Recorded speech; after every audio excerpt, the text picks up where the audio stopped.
और अब बात महाराष्ट्र की। महाराष्ट्र सरकार ने आर्थिक रूप से कमजोर श्रेणी वर्ग के तहत मराठों को नौकरियों और शिक्षा के लिए एक विशेष कोटा देने का फैसला किया है। महाराष्ट्र सरकार का ये फैसला उस वक्त आया है जब मराठा समुदाय में असंतुष्टि बढ़ती जा रही है।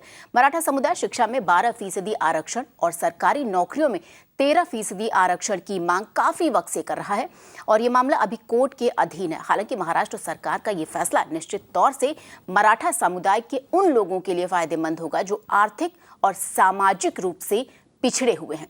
उन्हें इसका सीधा फायदा शैक्षणिक संस्थानों में एडमिशन और सरकारी नौकरियों की भर्ती में भी मिलेगा।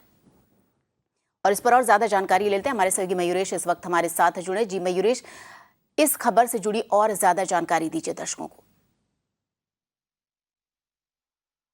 बिल्कुल श्वेता, अगर हम देखें तो पिछले कई दिनों से या हम कहें कि पिछले 1-1.5 साल से मराठा आरक्षण का विषय जो है, रिजर्वेशन का विषय प्रलंबित है और ये मामला अब सुप्रीम कोर्ट में है। लेकिन कल या हम कहें 2 दिन पहले बॉम्बे हाई कोर्ट ने महाराष्ट्र सरकार से सवाल पूछा था कि क्या मराठा जो है वो EWS यानी इकोनॉमिकली वीकर सेक्शन में अप्लाई कर सकते हैं एडमिशन के लिए और जॉब्स के लिए।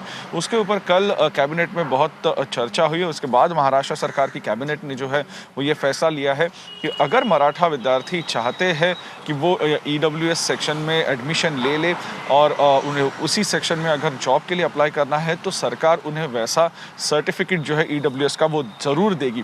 लेकिन अगर वो EWS कैटेगरी में या फिर ओपन कैटेगरी में कहीं एडमिशन लेते हैं या फिर अप्लाई करते हैं तो उसके बाद उन्हें इकोनॉमिकली और एजुकेशनली बैकवर्ड जो ECBC क्राइटेरिया खास मराठाओं के लिए तैयार किया गया था उसमें फिर से एक बार वो अप्लाई कर नहीं सकते और उन्हें उसका सर्टिफिकेट नहीं मिलेगा।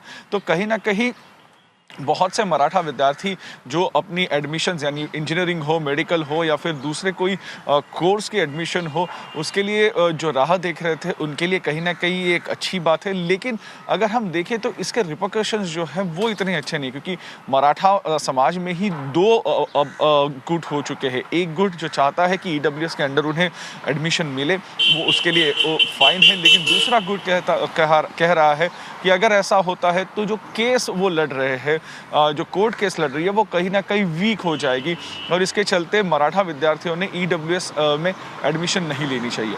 अगर हम देखें तो सरकार की ये मूव जो है कहीं ना कहीं मराठा विद्यार्थियों को एक रिलीफ देने की है, क्योंकि मराठा कम्युनिटी, मराठा समाज जो है वो महाराष्ट्र में सबसे बड़ा है।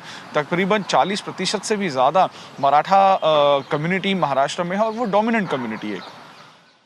जी बिल्कुल मयूरेश, आपका बहुत बहुत शुक्रिया इस जानकारी के लिए।